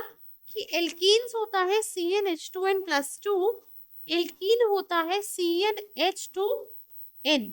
फॉर एग्जाम्पल n की वैल्यू अगर मैं 1 रखूं क्या मेरा एल्कीन बन जाएगा? क्यों? एल्कीन तो बन गया था। कार्बन चाहिए डबल बॉन्ड के लिए, 2 कार्बन तो चाहिए। मतलब सबसे छोटा एल्कीन क्या है? C2H4। इसको क्या बोलते हैं? Next C3H6। चेक। अगर मैं एल्काइन की बात करूं मतलब कार्बन और कार्बन का प्रेजेंट है ट्रिपल बॉन्ड क्या प्रेजेंट है, कार्बन और कार्बन का प्रेजेंट है ट्रिपल बॉन्ड। फॉर एग्जाम्पल इसका जो मॉलिक्यूलर फॉर्मूला है वो है CnH2n-2, यही है। एग्जाम्पल के लिए क्या लूंगी, सबसे छोटा ethyne C2H2, C2H2 2 into 2 minus 2। Next propyne C3H, कितना होगा, ये होगा। तो बेसिकली ये क्या हो गए हमारे कि हाइड्रोकार्बन सैचुरेटेड और अनसैचुरेटेड, क्लियर है। तो हाइड्रोकार्बन वो कंपाउंड होते हैं जिसमें क्या होता है, सिर्फ कार्बन और हाइड्रोजन। अब कार्बन और हाइड्रोजन है तो इनको डिवाइड कर दिया गया है saturated hydrocarbon and unsaturated hydrocarbon में। सैचुरेटेड का फर्दर जो क्लासिफिकेशन है वो क्या होते हैं, alkene, unsaturated alkenes and, clear हुआ। सो ये तो थे हमारे हाइड्रोकार्बन्स। अब एक चीज बताओ, तुमने पढ़ा जैसे एल्कीन है मीथेन, ईथेन मतलब CH4, C2H6, C3H8। मैं अगर लिखूं तुम्हारा फॉर एग्जाम्पल CH4, नेक्स्ट क्या था N बराबर 2, इसका मॉलिक्यूलर फॉर्मूला लिख लो यहाँ पे CnH2n, यही था। N की वैल्यू जब 1 पुट की तो आया तुम्हारा CH4, N की वैल्यू 2 पुट की तो क्या आ जाएगा C2H6, N की वैल्यू 3 पुट करोगे तो क्या आ जाएगा C3H8, N की वैल्यू 4 पुट करोगे तो C4H10, C5H12, ऐसे आता जाएगा फर्दर। मतलब यहाँ पर हमारा बच्चा N की वैल्यू थी 1, यहाँ पर N की वैल्यू थी 2, यहाँ पर N की वैल्यू थी 3, यहाँ N की वैल्यू थी 4, यहाँ N की वैल्यू थी 5। तो अगर तुम ध्यान से देखो इन दोनों में क्या डिफरेंस है, CH4 में अगर मैं CH2 ऐड कर दूं तो क्या बन जाएगा C2H6, इस C2H6 में मैं फर्दर CH2 ऐड कर दूं तो क्या बन जाएगा C3H8, इस C3H8 में मैं फर्दर CH2 ऐड कर दूं तो C4H10। मतलब ये सब किससे बिलोंग करते हैं, एल्केन से बिलोंग करते हैं, एल्केन सीरीज की है।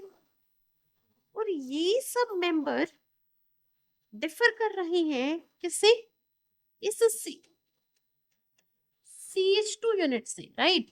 ये आपस में CH2 से डिफर कर रहे हैं, ये आपस में CH2 से डिफर कर रहे हैं, ये आपस में CH2 से डिफर कर रहे हैं।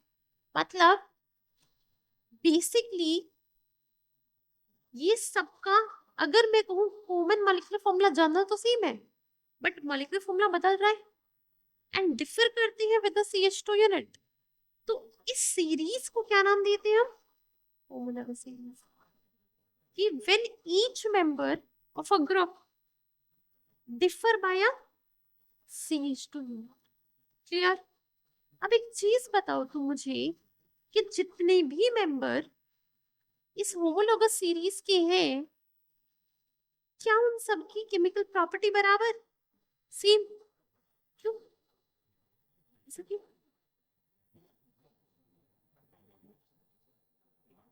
okay. अगर डबल बॉन्ड होता सब में तो सबकी प्रॉपर्टी सेम होगी। बेटा एक बात बताओ ना, ये सब क्या है, एल्केन ही तो है। तो अगर ये सब एल्कीन है तो सब इस जॉनर से बिलोंग कर रहे हैं तो सबकी प्रॉपर्टी भी तो सेम होगी, एक तरह की प्रॉपर्टी तो दिखाएंगे। पर अगर मैं बात करूं इन सब की फिजिकल प्रॉपर्टीज की, क्यों, अच्छा फॉर एग्जाम्पल इन सब का मेल्टिंग पॉइंट, इन सब का बॉइलिंग पॉइंट, इन सब की डेंसिटी अलग अलग होगी ना, क्यों, मास भी तो अलग है, मॉलिक्यूलर मास, इसका मॉलिक्यूलर मास अलग, इसका मॉलिक्यूलर मास अलग, इसका अलग, तो हर एक का मॉलिक्यूलर मास वेरी कर रहा है। अगर इनका मॉलिक्यूलर मास वेरी कर रहा है तो इनकी प्रॉपर्टी भी क्या करेंगी, चेंज करेंगी। तो मैं लिख सकती हूँ कि members of homologous series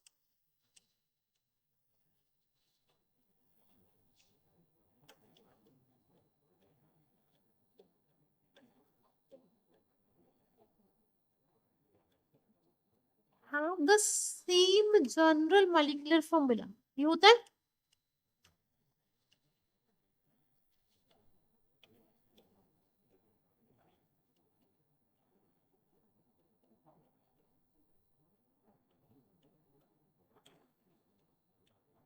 they have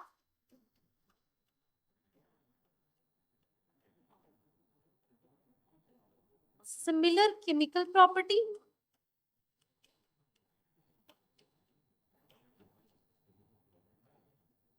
but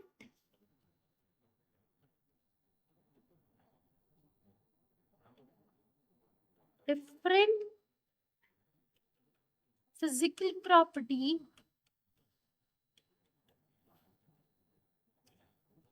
due to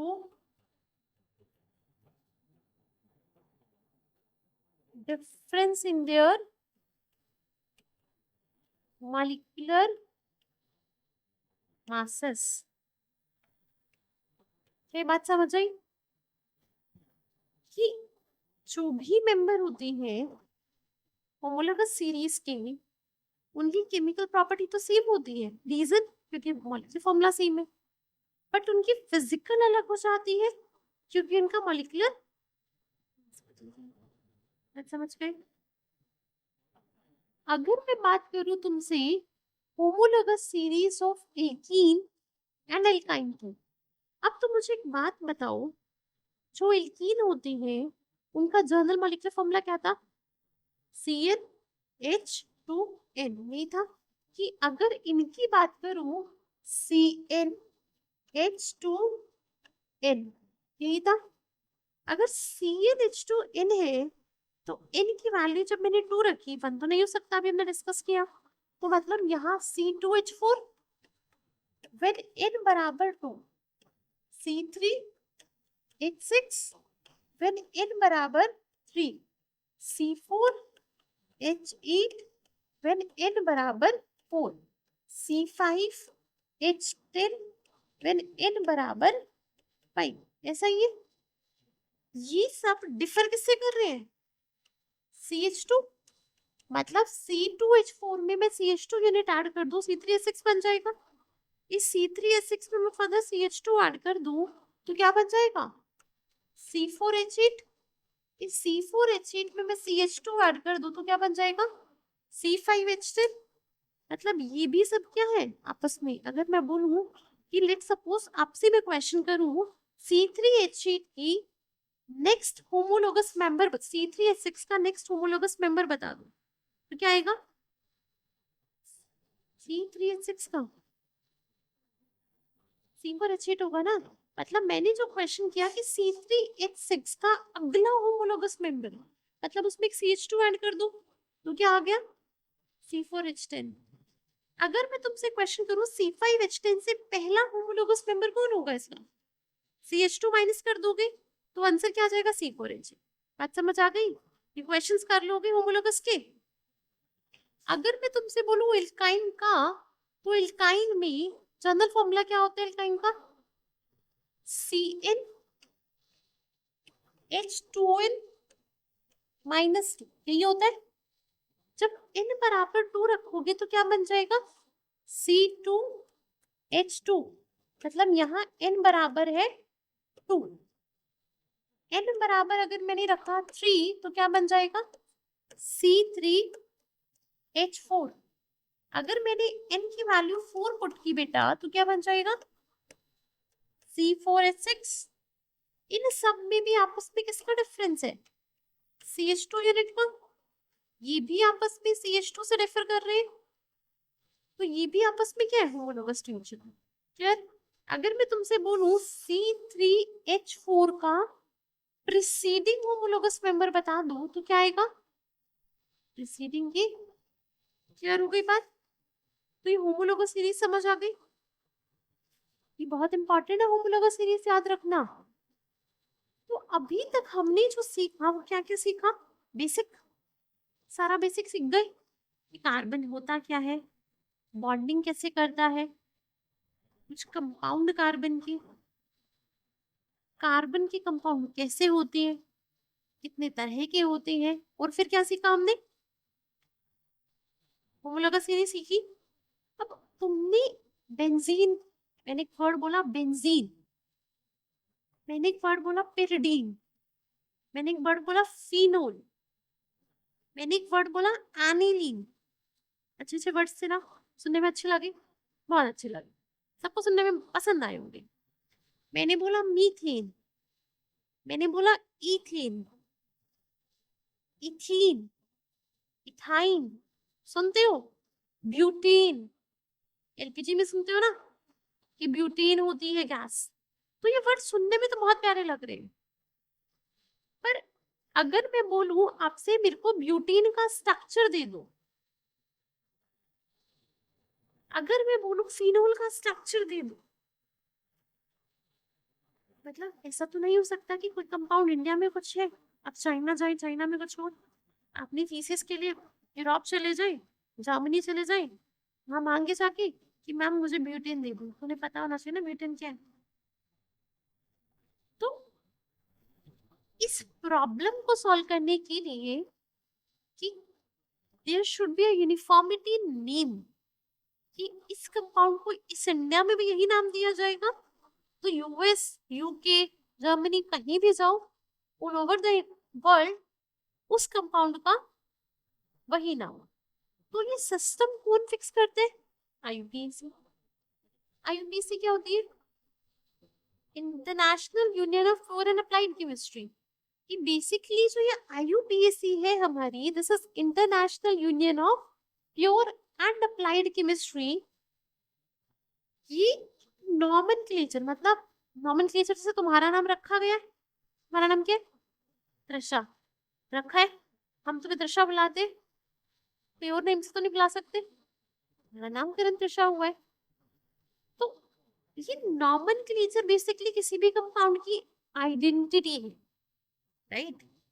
तो किसी भी कंपाउंड की अगर आइडेंटिटी फिक्स करनी है तो कुछ रूल्स रखे गए हैं कि अगर आप इस कंपाउंड को ये नाम बुला रहे हो तो उस नाम को इस रूल से स्पेसिफाई करोगे, कि अगर किसी भी कंपाउंड को कोई भी नाम है तो कुछ रूल से बताया जाएगा। वो रूल्स को तो देखो, पहला रूल क्या कहता है कि जब भी किसी कंपाउंड का नामकरण करना है, नाम देना है, तो तीन बातों का हमें ध्यान रखना है। कौन कौन सी तीन बातें? कि पहली जो आपको ध्यान रखना है उसका वर्ड रूट।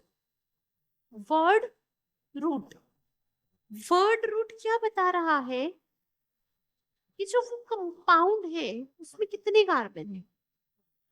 मतलब अगर आई से वर्ड रूट तो इंडिकेट करता है नंबर ऑफ कार्बन एटम, कि कितने कार्बन एटम है, continuous number of carbon atom को इंडिकेट करता है।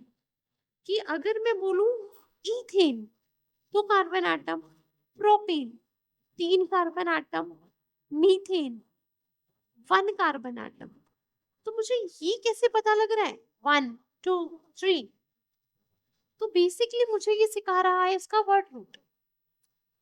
अगला जो चीज का आपको ध्यान रखना है व्हाइल नेमिंग, वो होती है प्राइमरी सफिक्स। देखो, जब भी आप किसी भी कंपाउंड का नॉमेनक्लेचर करोगे तो आपको तीन बातें बहुत ध्यान से आनी चाहिए। एक होता है प्रेफिक्स, मतलब जो पहले लगता है, प्रेफिक्स मतलब पहले, फिर आप लगाएंगे उसका वर्ड रूट। इस वर्ड रूट के लगने के बाद जो पीछे लगना है सफिक्स, फिर कौन सा सफिक्स लगेगा? Primary suffix. कौन सा? Primary suffix. और इसके बाद क्या आता है? इसके बाद आता है हमारा सेकेंडरी सफिक्स। क्या आता है? Secondary suffix. तो ये नॉमेनक्लेचर का रूल है। हमें ये पता लग गया वर्ड रूट ये डिफाइन कर रहा है हमारा नंबर ऑफ कार्बन एटम्स को। क्या डिफाइन कर रहा है? नंबर ऑफ कार्बन एटम्स को। कि अगर मैं कहूं कि एक कार्बन एटम या दो कार्बन एटम, तो मुझे वो किससे पता लगेंगे? इस वर्ड रूट से पता लगेंगे। अगली चीज जो है हमारी, ये प्राइमरी सफिक्स है। ये प्राइमरी सफिक्स बोल रहा है कि कार्बन और कार्बन का बॉन्ड कैसा। अभी हमने पढ़ा कि दो तरह के हाइड्रोकार्बन, एक सैचुरेटेड और एक अनसैचुरेटेड। सैचुरेटेड अगर मैं बात करूं मतलब एल्कीन, एल्कीन की अगर मैं बात करूं मतलब कार्बन और कार्बन का बॉन्ड हुआ सिंगल। अगर मैं अनसैचुरेटेड की बात करूं तो carbon carbon can be double bonded, मतलब एल्कीन हो सकती है, can be a triple bond मतलब एल्काइन हो सकती है। तो ये जो है ये हमें बताता है type of carbon carbon bond. क्या बता रहा है? Type of carbon carbon bond मतलब क्या वो बॉन्ड सिंगल होगा, क्या वो बॉन्ड डबल होगा, क्या वो बॉन्ड ट्रिपल होगा। बात समझ आई? अब नेक्स्ट हमारा क्या है, ये सेकेंडरी सफिक्स। ये बताता है क्या, क्या उस कंपाउंड में कोई फंक्शनल ग्रुप प्रेजेंट है। क्या बताता है, क्या उसमें कोई फंक्शनल ग्रुप प्रेजेंट है, तो वो कौन बता देगा, ये सेकेंडरी सफिक्स बता देगा। मतलब ये बताता है प्रेजेंस ऑफ फंक्शनल ग्रुप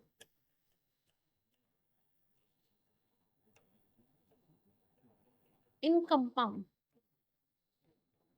बात समझ आई? अब एक बात रह गई, प्रेफिक्स नहीं बताया हमने। कभी कभी क्या करोगे तुम, ब्रांचिंग तुम्हारी अगर होगी, तुम्हारी अगर ब्रांचिंग होगी तो तुम्हें किससे रिप्रेजेंट करनी होगी, वो प्रेफिक्स से। ब्रांचिंग या हेट्रोआटम,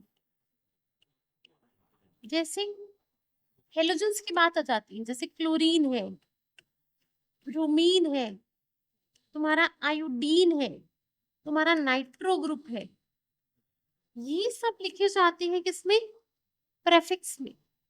नाइट्रो ग्रुप हो गया तुम्हारी ब्रांचिंग में, जैसे क्लोरीन हो गया, फ्लोरीन हो गया, आयोडीन हो गया, ये हेट्रो एटम्स है। ये हमेशा कैसे रिप्रेजेंट करोगे, एज अ प्रेफिक्स। बात समझ आई? ये रिप्रेजेंट होते हैं एज प्रेफिक्स। और नेमिंग कैसे बनानी है, पहले क्या लिखते हैं, प्रेफिक्स, फिर उसका क्या लगाते हैं, वर्ड रूट, फिर क्या लगाते हैं उसका प्राइमरी सफिक्स, फिर क्या लगाते हैं उसके लिए सेकेंडरी सफिक्स। ये है हमारा मीन। ऐसे ही हर एक कंपाउंड की इसी फॉर्मेट में हम नेमिंग करने वाले। बात समझ आ गई? इसी फॉर्मेट में हम पूरे कार्बन की नेमिंग करेंगे। क्लियर है? अब एक चीज कि अगर हमारा कार्बन एक है तो वर्ड रूट क्या देना है, दो है तो वर्ड रूट क्या देना है। ये चीज हमने पढ़ी कि वर्ड रूट रिप्रेजेंट करता है नंबर ऑफ कार्बन एटम को, कितने कार्बन एटम है। अगर मैं बोलूं देखो जरा कि कार्बन एटम है 1, तो क्या लगाओगे वर्ड रूट, मेथ, 2 एथ, 3 prop, 4 ब्यूट, 5 पेंट, 6 है तो एक्स, 7 है तो हेप्ट, 8 ऑक्ट, 9 नन, 10 डेक। ये हमें याद रखना, याद रहेंगी कि कहीं पर जैसे अभी तुमने कहा जैसे CH4 है, कितने कार्बन एटम है, 1, तो इसके लिए जो इसका वर्ड रूट होगा वो क्या होगा, मेथ। ये होगा इसका वर्ड रूट होगा मेथ। अगर मैं बोलूं C2H6 है, क्या है, C2H6, कितने कार्बन एटम है C2H6 में, 2 कार्बन एटम है C2H6 में, तो इसमें नंबर ऑफ कार्बन एटम 2, तो यहाँ पर इसका वर्ड रूट जो हो गया वो क्या हो गया, इथ। अभी मैं सिर्फ वर्ड रूट की बात कर रही हूँ। अगर मैंने तुमसे कहा देखो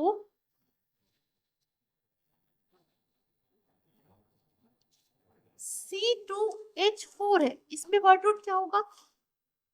एक टेबल बना लो और उसमें बताते जाओ word root. C2H4, C3H8, C3H6, C4H10, C5H12, C5H10, C6H12। अब मुझे एक बात बताते जाओ, हर किसी में वर्ड रूट क्या है? C4, C2H4 की बात करेंगे, मतलब कितने कार्बन? 2 कार्बन एटम, तो वर्ड रूट क्या है? इसमें प्रॉप, इसमें प्रॉप, इसमें ब्यूट, इसमें पेन, इसमें पेन, इसमें एक्स। तो बेसिकली ये वर्ड रूट कैसे पहचाना हमने? नंबर ऑफ कार्बन एटम से, कि जितने कार्बन एटम है उसी के अकॉर्डिंग हम उसका वर्ड रूट सेट कर देते। अगर हमें वर्ड रूट सेट करना आ गया तो अगली हमने क्या सीखना था? फिर उसके बाद क्या लिखते हैं? Primary prefix. अगर हमारे पास प्रेफिक्स नहीं है तो हम प्रेफिक्स अगर अवॉइड कर दें तो स्टार्टिंग होगी वर्ड रूट से, फिर क्या आता है? Primary suffix. अब हमने पढ़ा कि जो ये प्राइमरी सफिक्स है मुझे बताता है type of carbon carbon bond, either that carbon carbon bond is single, double और ट्रिपल। ये बताता है कि अगर मैं कहूं कि कार्बन और कार्बन का बॉन्ड सिंगल है, सिंगल बॉन्ड है, तो यहाँ पर इसका प्राइमरी प्रेफिक्स क्या हो जाएगा? सॉरी, प्राइमरी सफिक्स क्या हो जाएगा? इन, इन फॉर सिंगल। अगर कार्बन कार्बन डबल है तो इन, कार्बन कार्बन ट्रिपल बॉन्ड है तो आइन। फॉर एग्जाम्पल देखो जरा,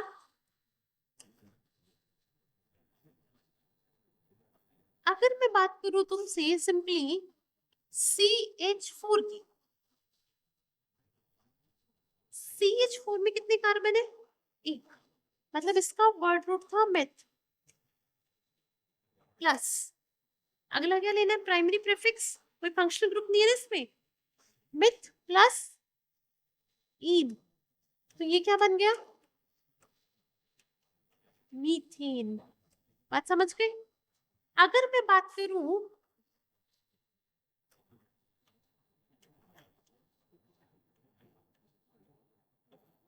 इस मॉलिक्यूल की, कितने कार्बन है? 2, तो 2 कार्बन के लिए वर्ड रूट क्या हो गया? इथ। कितने बॉन्ड है? कैसा बॉन्ड है? सिंगल, तो इथेन, तो ये क्या बन गया? ईथ इन। बात समझ गए? अगर मैं ये बना दूं मॉलिक्यूल, कितने कार्बन एटम है बेटा? 2। अगर 2 कार्बन एटम है तो वर्ड रूट क्या हो गया? इथ। और प्राइमरी सफिक्स क्या आएगा इसका? इन, ये आएगा ना, इन डबल बॉन्ड है ना, प्लस इन, तो मॉलिक्यूल क्या बन गया? ईथीन। क्या ये बातें समझ आई? अगर मैं तुमसे बोलूं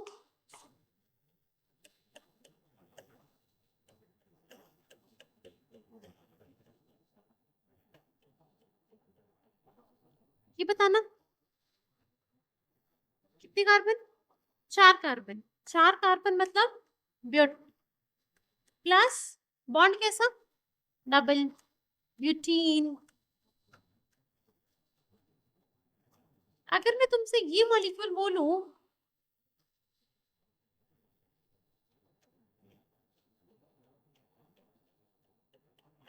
कितने कार्बन?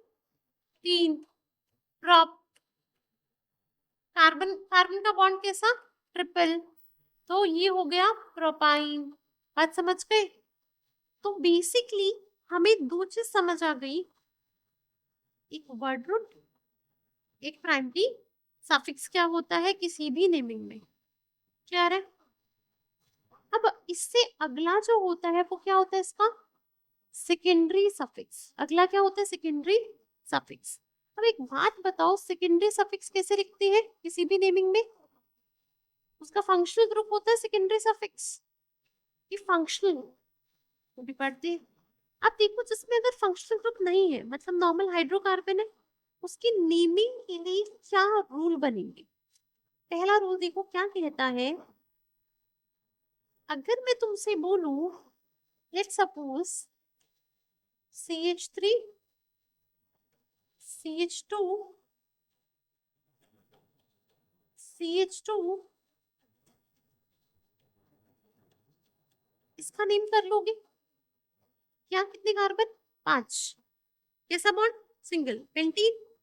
मतलब ये आपका है पेंटीन। इसमें क्या कोई ब्रांच है? नहीं। बट अगर मैं तुमसे बोलूं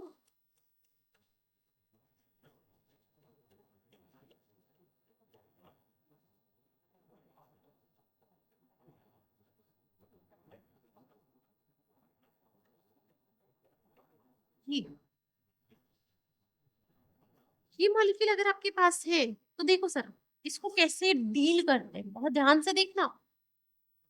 इसी मॉलिक्यूल के लिए पहला रूल कहता है first of all longest carbon chain is identified. क्या देखते हैं?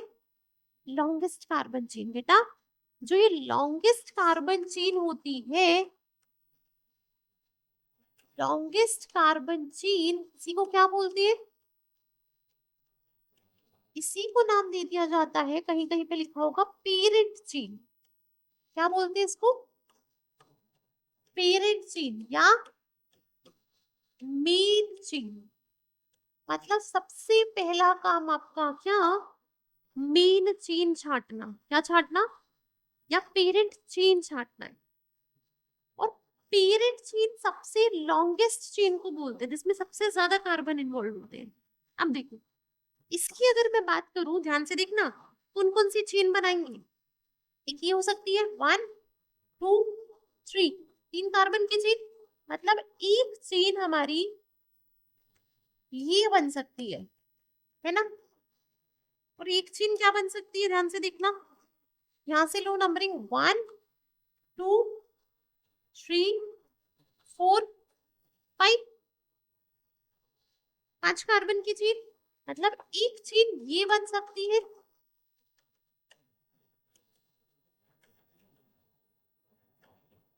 एक चेन कहां से बन सकती है? ध्यान से देखे तो 1, दूसरे कलर से ले लेते हैं ताकि यहाँ दिख जाए। इसे ले 1 2 3 4, ये भी तो 5 कार्बन की है। मतलब ये यहां से जाएगी, एक चेन आ रही है 5 कार्बन की, एक चेन आ रही है 3 कार्बन की। किसमें कार्बन ज्यादा है? 5। मतलब हम ये ना लेके ये लेंगे। बात समझ गए? मतलब लॉन्गेस्ट चेन इज प्रेफर्ड। तो लॉन्गेस्ट चेन क्या होती है? 5 कार्बन की हो गई। जैसे ये मॉलिक्यूल देखो, ये मॉलिक्यूल है, इसमें अगर चेन छाटोगी तो ध्यान से देखो, एक चेन ये 9 कार्बन की, 1 2 3 4 5 6 7 8 9। एक चेन कैसे बन सकती है? 1 2 3 4 5 6 7 8, 8 कार्बन की। अगर यहां से लोगे तो 1 2 3 4 5 6 7 8 9, 9 कार्बन की एक चेन बन सकती है। 1 2 3 4 5 6 कार्बन की एक बन सकती है। 1 2 3 4 5 6 7 8, 8। तो 9 कार्बन की एक चेन है, एक 8 की है, एक 6 कार्बन की है। Which one will you prefer? 9 वाली। मतलब लॉन्गेस्ट देखनी है तो मतलब ये लॉन्गेस्ट है, ये लॉन्गेस्ट नहीं है, तो ये नहीं लोगे, आप वो लोगे। मतलब while naming an organic compound आपको सबसे पहले क्या ध्यान रखना है कि हम जो भी चेन सेलेक्ट करें उसमें सबसे ज्यादा नंबर ऑफ कार्बन आटम होने चाहिए। मतलब that should be the longest chain. Clear है? उसी को बोला जाता है पेरेंट चेन या मेन चेन। क्लियर? अब अगर हमने ये मेन चेन तो सेलेक्ट कर ली, इसके साथ ये ब्रांचिंग भी तो प्रेजेंट है। अभी हमने देखा ना, ब्रांच भी तो है। ब्रांच है तभी तो हमें मेन चेन सेलेक्ट करने की जरूरत पड़ रही है। अगर स्ट्रेट होता विदाउट एनी ब्रांच तो वही हमारी मेन चेन होती, उसमें तो मुझे कोई छांटने की जरूरत ही नहीं पड़ती कि मेरी लॉन्गेस्ट चेन कौन सी है, मेन चेन कौन सी है। तो देखो, अगर पहली चीज हम सेलेक्ट कर चुके मेन चेन छांटना, ये हमने मेन चेन छांट ली कि मेरी जो मेन चेन है वो 9 कार्बन की है। ध्यान से देखो कि ये carbon second, third, fourth, fifth, six, seven, 8 और 9, ये 9 कार्बन की चेन थी। अब सेकेंड चीज की ये ब्रांच है, एक ये ब्रांच है, मतलब ये है आपका CH2 CH3 अगर इसकी बैलेंस ही पूरे करोगे। और ये क्या है बेटा, मिथाइल ग्रुप। अब सेकेंड में कहता है नंबरिंग ऐसे करना कि जो ब्रांच्ड कार्बन है ना उसे लोएस्ट पॉसिबल नंबर मिले। मतलब देखो ध्यान से, अगर मैं यहां से नंबरिंग शुरू करूं तो जो ये मिथाइल है इसको कितना नंबर मिलेगा, ये इथाइल ग्रुप है इसको कितना नंबर मिलेगा, 6। मैं अगर यहां से नंबरिंग शुरू करूं मतलब राइट टू लेफ्ट करूं तो मेरे को इथाइल को कितना नंबर मिल गया, 4। मिथाइल को कितना नंबर मिल गया, 8। तो ये लोएस्ट लॉक इन रूल इसको बोलते हैं बेटा, लोएस्ट लॉक इन रूल। मतलब कहता है कि branching should get the least number।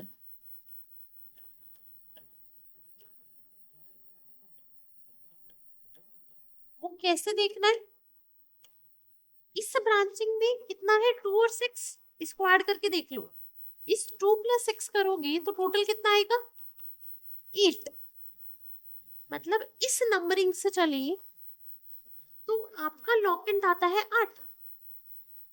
इसको कितना दिया 6, इसको कितना दिया 2, तो टोटल कितना हुआ, ऐड करके देखा 8। यहां से चले तो ऐड करके देखोगे कितना 4 + 8, मतलब यहां ऐड करके देखोगे तो 4 + तो आया 12। हमें कैसे नंबर करना है, जहां से सबसे कम नंबर मिले, जहां से ये ब्रांचिंग जो है उसे सबसे छोटा नंबर मिला ऐड करके, इसी को क्या बोलते हैं, इसका लोएस्ट लॉकेंट। क्लियर हुई बात कि branching should get the lowest number, हमें उसे ऐसे नंबर करना है कि यहां से जब हमने ऐड किया तो 8 आया, यहां से जब हमने ऐड किया तो आया 12। तो हमारा ये 8 है वो 8 इज लेस देन 12। तो हम किसको नंबर करेंगे ऐसे, ना कि हम ऐसे नहीं चलेंगे। अच्छा समझ गए। अगर मैं तुमसे बोलती लेट सपोज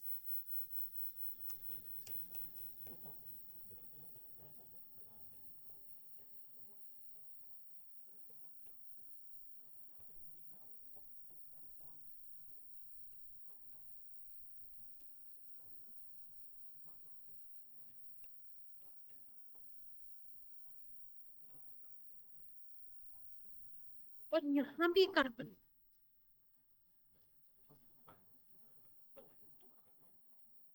अगर मैं इस मॉलिक्यूल की बात करूं तो नंबरिंग कहां से शुरू करोगे, देखो अगर तुम यहां से शुरू करो 1 2 3 4 5 6, पहले तो लॉन्ग चेन छाटनी है। 1 2 3 4 5 6 7 8 की भी तो लॉन्ग चेन है, समझ गए। तो लॉन्ग चेन छाटना तुम्हारा सबसे पहला काम है। लॉन्ग चेन छाट ली 5 6 7। अब तुम्हारे पास ब्रांचिंग में क्या क्या इन्वॉल्व है, एक ये, एक ये और एक।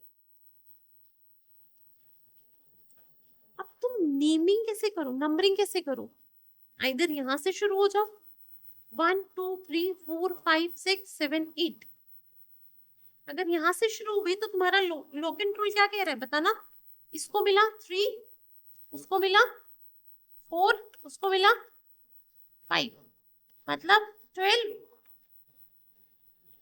अगर तुम वहां से नंबर करते तो कितना नंबर मिलता? 1 2 3 4, 4 5 6, यहाँ आता 4, थोड़ा पेन चेंज करती है, यहाँ आता 4, यहाँ आता 5, यहाँ आता, मतलब 6 5 11 और 4 15। ये समझ के लोवेस्ट लोगन रूल क्या कहता है कि नंबरिंग ऐसी करनी है कि carbon should get the lowest number, मतलब ब्रांच जो कार्बन है उसको सबसे, आज समझ गई कैसे? देखना कैसे है, ऐड करके देख लेना, दोनों तरफ से नंबर देके, दोनों तरफ से नंबरिंग करके ऐड करके देख लेना, जिसमें जो एडिशन है सबसे कम आया उसी तरह से आपको नंबरिंग। बात समझ गई? इतना क्लियर है? कार्बन क्लियर है? तो ये क्वेश्चन एक बार, ये पूरा जितना पढ़ाया एक बार रिवाइज करना, इसके बाद नेक्स्ट क्लास में कंटिन्यू करेंगे। ठीक है, थैंक यू।